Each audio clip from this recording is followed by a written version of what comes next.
హైదరాబాద్ సైబరాబాద్ కమిషనరేట్లో చోరీ అయిన ఫోన్లను పోలీసులు రికవరీ చేసి బాధితులకు అప్పగించారు. ఇందులో దాదాపు 3,20,00,000 విలువ చేసే 1,061 సెల్ ఫోన్లను రికవరీ చేసినట్లు సైబరాబాద్ క్రైమ్స్ డీసీపీ ముత్యంరెడ్డి తెలిపారు. కొందరి ఫోన్లు ఏడాది తర్వాత దొరక్క మరికొన్ని 15 రోజుల్లోనే రికవరీ చేశామన్నారు. పోగొట్టుకున్న ఫోన్లు తిరిగి పొందిన బాధితులు ఆనందం వ్యక్తం చేశారు. పోలీసులకు కృతజ్ఞతలు తెలిపారు.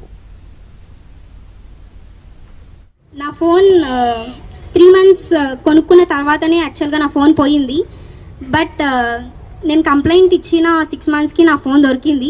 And I'm so grateful. Police వాళ్ళందరూ కూడా నాకు చాలా హెల్ప్ చేశారు. ఫోన్ రికవరీ అయింది, మీరు వచ్చి తీసుకెళ్ళండి అని చెప్పేసి అనడం జరిగింది. నాకెంతో సంతోషం జరిగింది. కాకపోతే ఏంటంటే 6 నెలల క్రితం పోయిన ఫోను అక్కడ నేను షాప్ దగ్గర పోగొట్టుకున్నాను, కొట్టేశారు. అది లింగంపల్లి పిఎస్లో వెళ్ళి నేను కంప్లైంట్ చేశాను. ఫోన్లు ఎవరైతే రిసీవ్ చేసుకుంటున్నారో వాళ్ళందరూ కూడా కంగ్రాచులేషన్స్, మీ ఫోన్లు మీకు దొరికినందుకు. ఈ రోజు ఇన్ని ఫోన్లు 1,061 ఫోన్లు రికవరీ చేయడం అంత ఈజీ కాదు మీరు అనుకున్నంతగా.